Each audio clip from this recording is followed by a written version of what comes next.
ओम नमः शिवाय। नमस्कार दोस्तों, स्वागत है आप सभी का आपके अपने यूट्यूब चैनल खुशहाल ज़िंदगी में। दोस्तों, आज की वीडियो में हम बात करेंगे पाप मोचनी एकादशी के बारे में। प्रत्येक वर्ष चैत्र मास की जो पहली एकादशी होती है, इसे हम पाप मोचनी एकादशी के नाम से जानते हैं।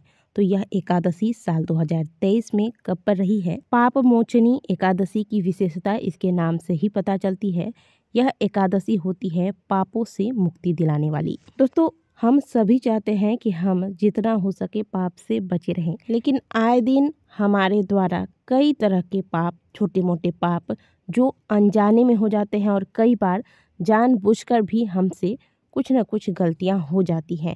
इन सभी प्रकार के पापों से मुक्ति दिलाने वाली एकादशी होती है पाप मोचनी एकादशी। तो यदि आपसे कोई ऐसी भूल हो गई है, कोई ऐसा कर्म हो गया है जिससे आपको लगता है कि हमें पाप चढ़ गया है और मन ही मन आप इन बातों को सोचते हैं, तो ऐसे में इन सभी पाप कर्मों से मुक्ति दिलाने वाली होती है यह एकादशी। तो इस एकादशी में किन बातों का आपको ध्यान रखना चाहिए, कौन से नियमों का पालन करना चाहिए ताकि आपके द्वारा जाने अनजाने में हुए पापों से आपको मुक्ति मिल सके। दोस्तों, पद्म पुराण में वर्णित है कि एकादशी को भगवान श्री हरि विष्णु का ही स्वरूप माना जाता है।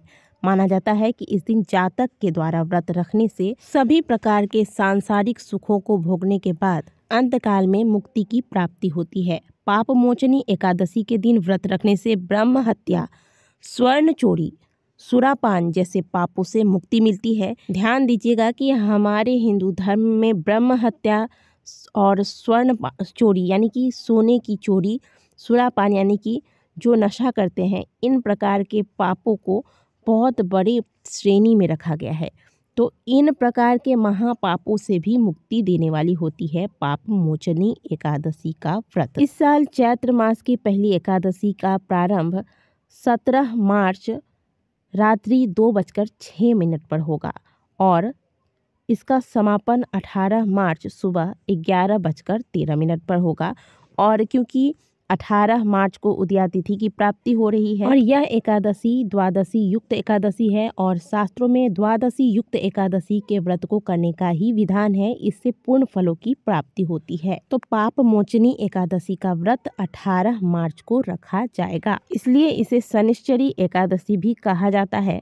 और इस व्रत का पारण 19 मार्च प्रातःकाल 6:27 से लेकर प्रातःकाल 8:07 तक होगा। पूजा का शुभ मुहूर्त होगा 18 मार्च प्रातःकाल 7:58 से लेकर 18 मार्च प्रातःकाल 9:29 तक। एकादशी व्रत जो लोग रखते हैं उन्हें व्रत के एक दिन पहले यानी कि 10वीं तिथि पर ब्रह्मचर्य का पालन करना चाहिए, शुद्ध सात्विक भोजन लेना चाहिए। आज के दिन भोजन में चावल का सेवन नहीं करना चाहिए। साथ ही रात को सोने से पहले आपको भगवान श्री हरि विष्णु का ध्यान करते हुए सोना चाहिए। एकादशी के दिन प्रातःकाल सूर्योदय से पहले जागे और आज के दिन व्रत का जब आप संकल्प लेंगे तो आप मन क्रम वचन से भगवान को समर्पित होंगे। और फिर आप अपने घर में भगवान श्री हरि विष्णु की अगर कोई मूर्ति है तो इनका पंचामृत से अभिषेक कराएं। लड्डू गोपाल जी है तो इनका अभिषेक कीजिए। फिर पीले चंदन, पीले पुष्प, पीले फल इत्यादि द्वारा भगवान की पूजा अर्चना कीजिए। विष्णु सहस्त्र नाम का पाठ कीजिए। साथ ही पाप मोचनी एकादशी व्रत की कथा का भी श्रवण करना चाहिए या फिर इस कथा को पढ़ना चाहिए। ये तो हो गई घर में आपको पूजा पाठ कैसे करनी है, लेकिन जब एकादशी शनिवार को पड़ जाती है तो आप सभी जानते हैं कि शनिवार को जो पीपल वृक्ष की पूजा की जाती है। पीपल वृक्ष में साक्षात भगवान श्री हरि विष्णु तथा माता लक्ष्मी का वास माना गया है। तो जब जब शनिवार को एकादशी का व्रत पड़े, आप पीपल वृक्ष की पूजा अवश्य कीजिएगा।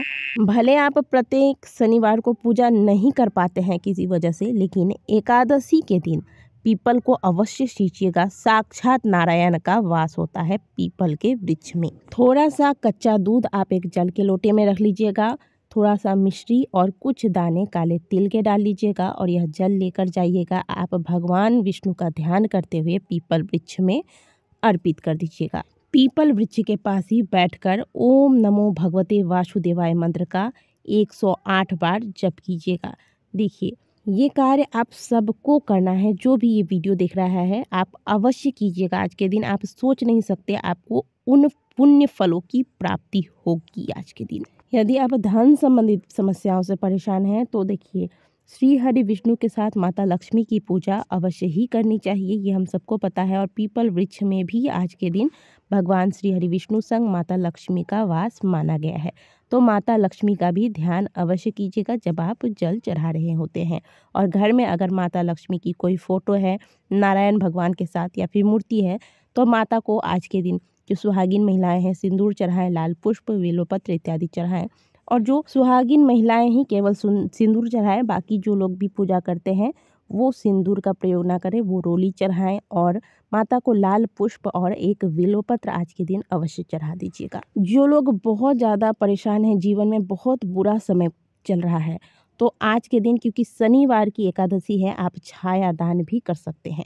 छाया दान किस प्रकार से किया जाता है ये हमने आपको कई बार अपने वीडियोस के माध्यम से बताया है। एक कटोरी में आप सरसों का तेल ले लीजिएगा और इसमें अपनी प्रतिबिंब देखकर अपने समस्याओं का निवारण के लिए प्रार्थना करते हुए यह तेल और पात्र दोनों ही पीपल वृक्ष के नीचे रखकर सीधे घर को बिना पीछे मुड़े देखे हुए वापस आ जाइएगा। पापों के नाश के लिए आज के दिन विष्णु सहस्त्र नाम का पाठ अवश्य कीजिएगा। भगवान के समक्ष एक घी का दीपक लगाकर ध्यान पूर्वक इस पाठ को कीजिएगा और फिर भगवान से अपने द्वारा की गई गलती के लिए क्षमा प्रार्थना कीजिएगा। यदि आप व्रत नहीं करते कोई बात नहीं, आप सामान्य तरीके से पूजन कीजिए। जरूरी नहीं कि आप व्रत कर पाए, तो बस चावल का त्याग कीजिएगा। मांस, मदिरा, प्याज, लहसुन, मसूर की दाल इत्यादि का सेवन आज के दिन मत कीजिएगा।